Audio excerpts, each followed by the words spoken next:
سرفروشی کی تمنا اب ہمارے دل میں ہے، دیکھنا ہے زور کتنا بازوئے قاتل میں ہے۔ رہ روے راہ محبت، محبت کے راستے پہ چل رہے ہیں نا، رہ روے راہ محبت، رک نہ جانا راہ میں، لذت صحرا نوردی دور یہ منزل میں ہے۔ آج مقتل میں یہ قاتل کہہ رہا ہے بار بار، انہوں نے کہا تھا کہہ رہا تھا بار بار، آج مقتل میں یہ قاتل کہہ رہا ہے بار بار، کیا سر کٹانے کی تمنا پھر کسی کے دل میں ہے۔ میرے بھائیوں بزرگوں، میں دعوت دینا چاہوں گا جن کو میں مفکر بھی ہیں، صحافی بھی ہیں اور بہترین مقرر بھی ہیں، تھوڑا سا ماحول کو گرم بھی کر لیا جائے۔ جناب محترم جناب ڈاکٹر عزیز برنی صاحب تشریف لائیے۔ عزیز برنی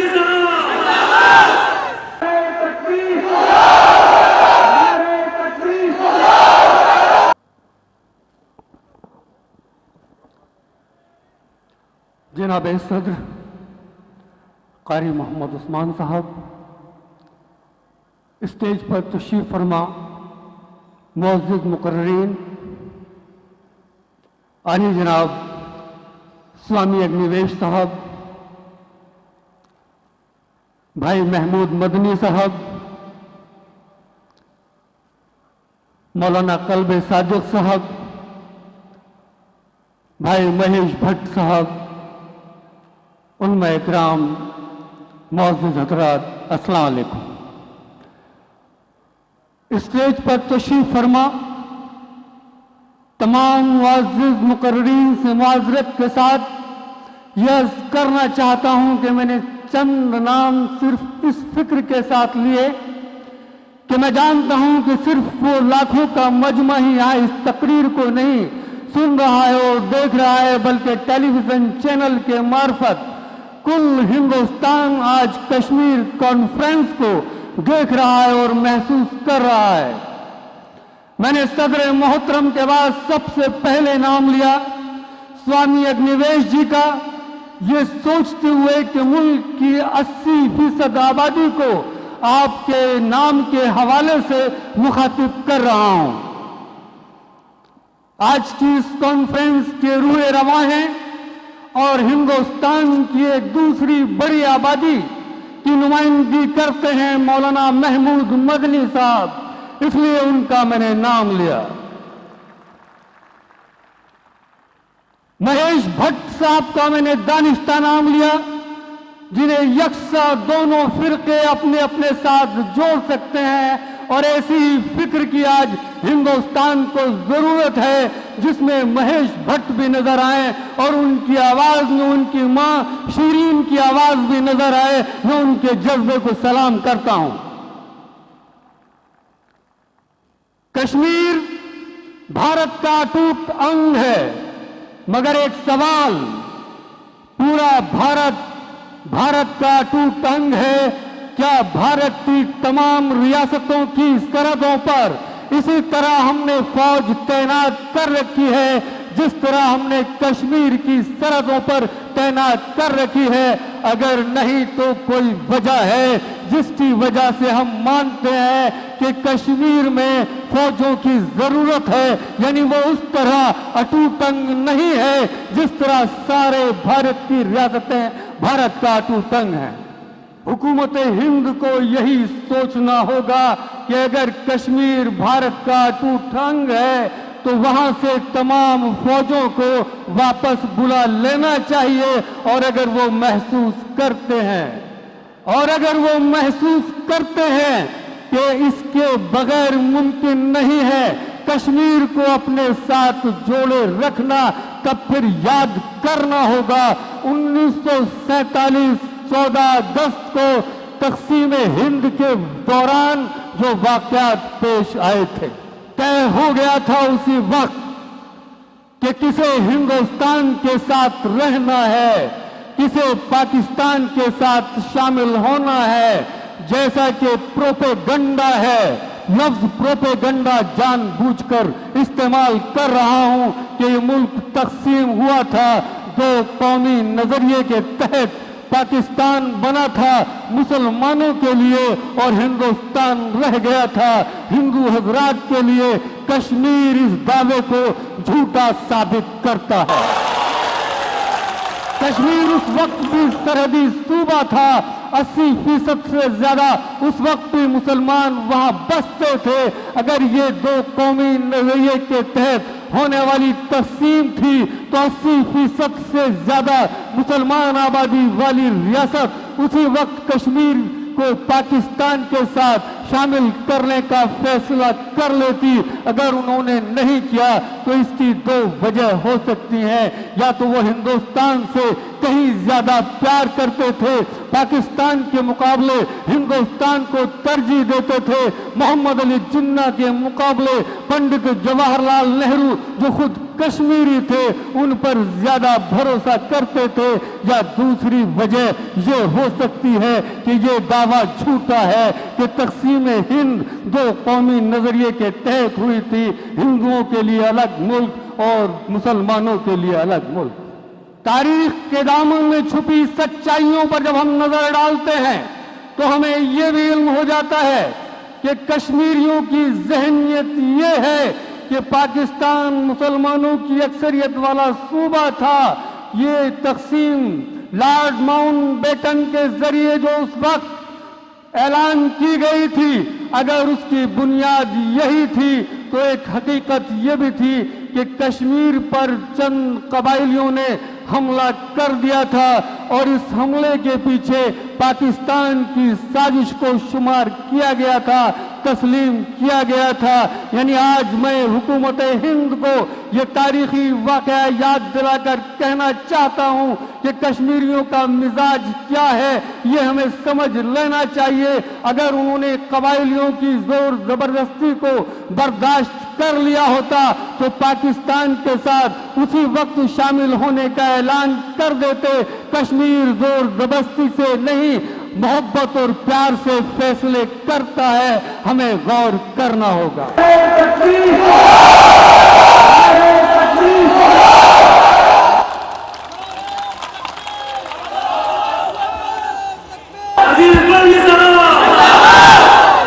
मैंने मुतवातिर लिखा है, बोलता रहा हूं कि जब तक हम कहते रहेंगे कश्मीर हमारा है, कश्मीर हमारा है, मसला हल नहीं होगा। जब हम कहेंगे कश्मीरी हमारा है, कश्मीरी हमारा है, सिर्फ जमीन ही नहीं उस जमीन पर रहने वाला हमारा है, ये मसला हल हो जाएगा। कश्मीर के मौजू पर जमीयतुल उलमा हिंद की ये दूसरी अज़ीमुश्शान कॉन्फ्रेंस है। पहली कॉन्फ्रेंस थी 10 अक्टूबर सन 2010 सुबह 10:10 पर मैं देवबंद में तकरीर कर रहा था। आज 31 अक्टूबर है। मुझे नहीं मालूम कि इन तारीखों का ऐलान महज एक इत्तफाक है। ये जमीयतुल उलमा हिंद के दानिश्वर एक पैगाम हमेशा देना चाहते हैं इन तारीखों के तय करने के ताल्लुक से। 31 अक्टूबर मोहतरमा इंदिरा गांधी का जन्मदिन है और सरदार पटेल का भी जन्मदिन है। मैं कहना चाहता हूं कि हिंदुस्तान जिस दिन आजाद हुआ था उसी दिन जमहूरियत भी पैदा हुई थी और उसी दिन फिरका परस्ती भी पैदा हुई थी।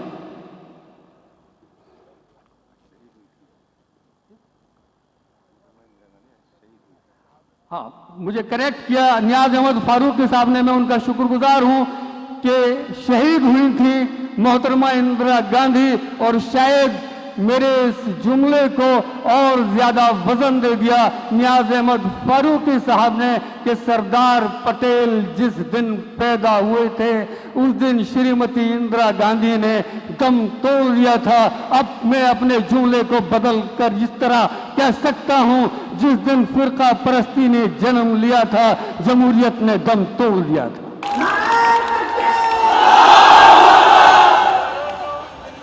उसी दिन जब ये मुल्क आजाद हुआ, सरदार पटेल की शक्ल में एक ऐसी जहनियत कार फरमा थी जिसके नताइज को आज हम पूरे मुल्क में देख रहे हैं। कश्मीर एक टेस्ट, एक लेबोरेटरी है। कश्मीर एक लेबोरेटरी है।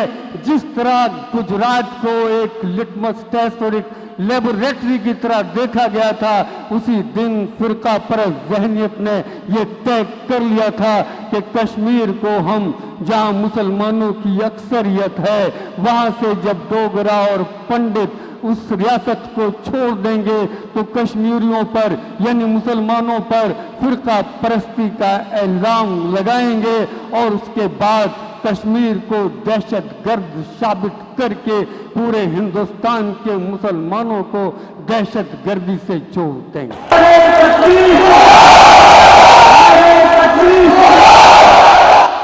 मैं पूरी तवज्जो चाहता हूं तमाम हजरात की जो यहाँ मेरी इस तकरीर को सुन रहे हैं या कुल हिंदुस्तान में देख रहे हैं।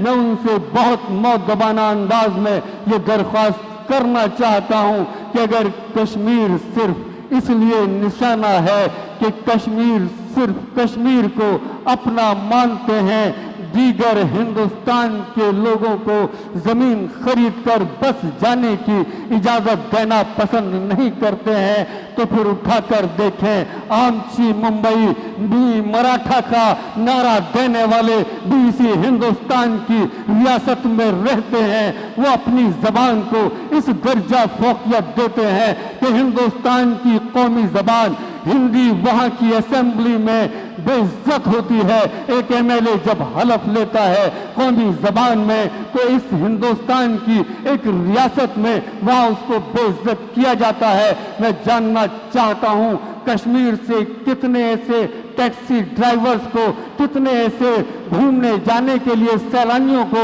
वहां से भगा दिया गया, जिस तरह उत्तर प्रदेश और बिहार से जाने वाले टैक्सी ड्राइवर्स को महाराष्ट्र से, मुंबई से निकाल दिया जाता है।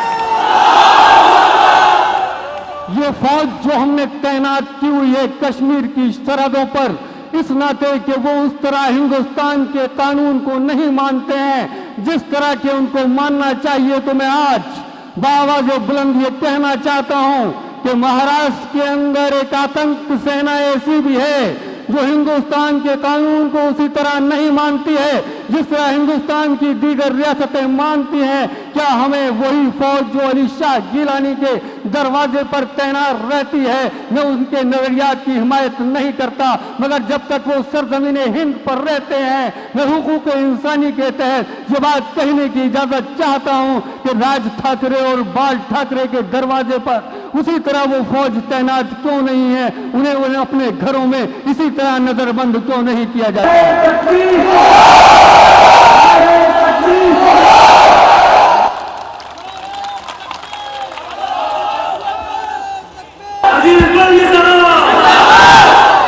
मुल्क बटा था दो कौमी नजरिए के तहत, लेकिन अफसोस ये तो गलत है मगर हम जी रहे हैं अपने ही मुल्क में दो कौमी नजरिए के तहत।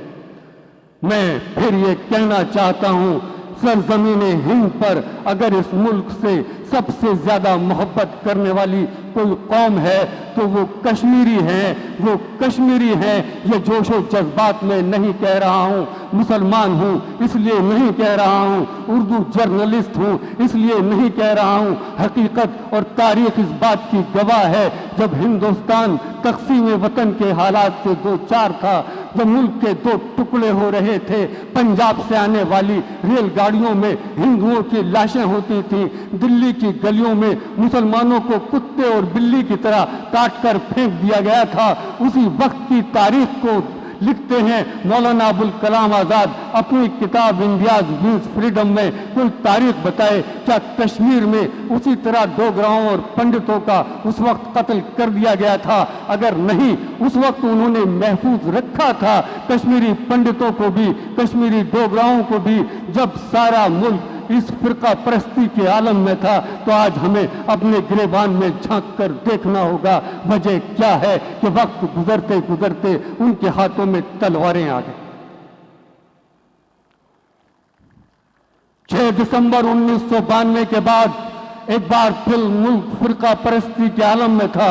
अगर उस वक्त भी ये फिरका परस्ती कश्मीर में नहीं थी तो हमें सोचना होगा कि आखिर कश्मीर पर हम दहशत गर्दी का इल्ज़ाम क्यों लगा रहे हैं। मैं एक छोटी सी मिसाल के जरिए अपनी बात को वाज़ेह करना चाहूँगा। एक मासूम बच्चा अपने माँ बाप के साथ बाजार जाता है, अपनी पसंद का खिलौना खरीदता है। उठते बैठते वो उस खिलौने को अजीज रखता है। उसकी कुल कायनात यही एक खिलौना है। मगर वो जब भूखा होता है, प्यासा होता है, दुख या तकलीफ में होता है, दर्द से कराह रहा होता है, वो अपने माँ बाप को मुतवज्जे करना चाहता है, वो रोता है, चीखता है, चिल्लाता है, माँ बाप मुतवज्जे नहीं होते। वो अपने आसपास के सामान को जमीन पर फेंकना शुरू कर देता है, माँ बाप मुतवज्जे नहीं होते। फिर उसके बाद वो अपने महबूब खिलौने को जमीन पर पटक कर तोड़ देता है। क्या ये बच्चा दहशतगर्द है? क्या ये बच्चा दहशतगर्दी के मायने जानता है?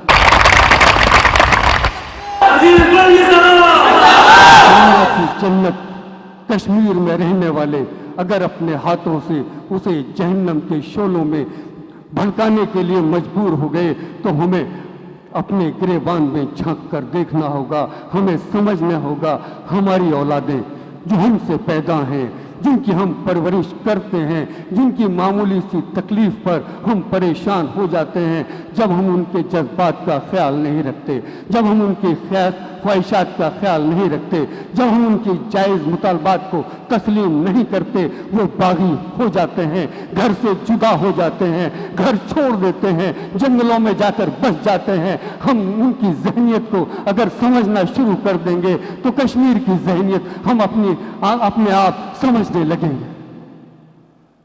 आज कश्मीर की तरफ हिंदुस्तान की तवज्जो है।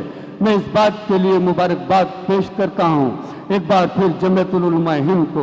मुझे मालूम है मेरे बाद मुझसे बेहतर मुकर्रिरीन को इजहार ख्याल फरमाना है, मुझे अपनी तकरीर को और ज़्यादा तूल नहीं देना है, मगर ये बात ज़रूर कहकर जाना चाहूँगा कि इस मुल्क की आबादी के कुछ फीसद लोग, बेशक कि उनका ताल्लुक अक्सरियती तबके से है, मगर मैं उन्हें अक्सरियत में नहीं मानता, इसलिए कि अगर वो अक्सरियत में होते तो उनकी फिक्र ने एक बार तो अक्सरियती वोट के जरिए इस मुल्क पर हुकूमत कर ली होती।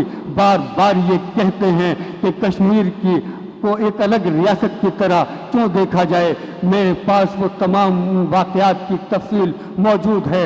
लॉर्ड माउंटबेटन, पंडित जवाहरलाल नेहरू, सरदार पटेल के खतूत के मार्फत जो महाराजा हरि सिंह को लिखे या शेख मोहम्मद अब्दुल्ला को ये साबित किया जा सकता था कि किस तरह कश्मीर की नौइयत आज़ादी के बाद से अलग हुई। मगर मैं एक सवाल छोड़कर जाना चाहता हूँ कि जिस तरह एक मखसूस जहनियत जिसे भगवा ब्रिगेड का नाम भी दिया जाता है बाकी रियासतों से जोड़ते हैं, तो वो पूछें आज के हुक्मरानों से और आज तक की सरकारों से, जिनमें अटल बिहारी वाजपेयी की सरकार भी शामिल है, कि अगर यकसा थी तमाम रियासतें तो तमाम रियासतों के सरबराह को वज़ीर आला कहा जाता है। हिंदुस्तान के अंदर सिर्फ कश्मीर वो वाहिद रियासत थी जहां शेख मोहम्मद अब्दुल्ला उस रियासत के पहले वज़ीर आज़म थे और महाराजा हरि सिंह सदर रियासत थे। कोई तो वजह थी, इसलिए कि तक़सीम हिंद के बाद जब तय किया गया था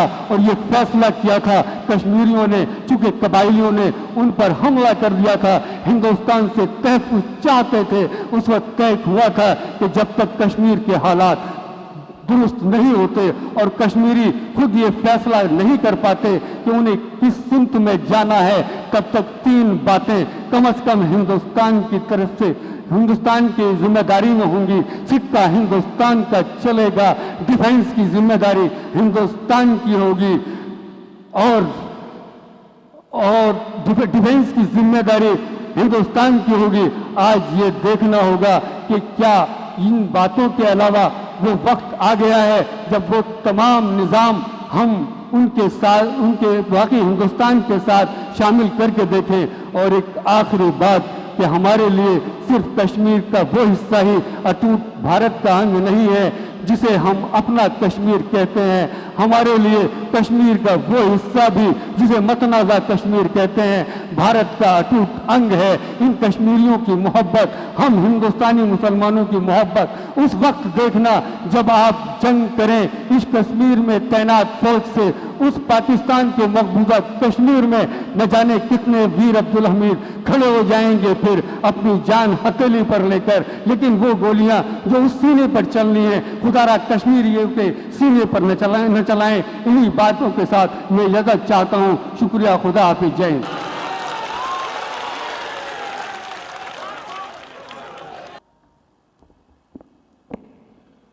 تاریخی حقائق کے حوالے سے صحیح باتیں سامنے لا کر دل کے درد کو آپ کے سامنے بیان کیا گیا۔ یہ بات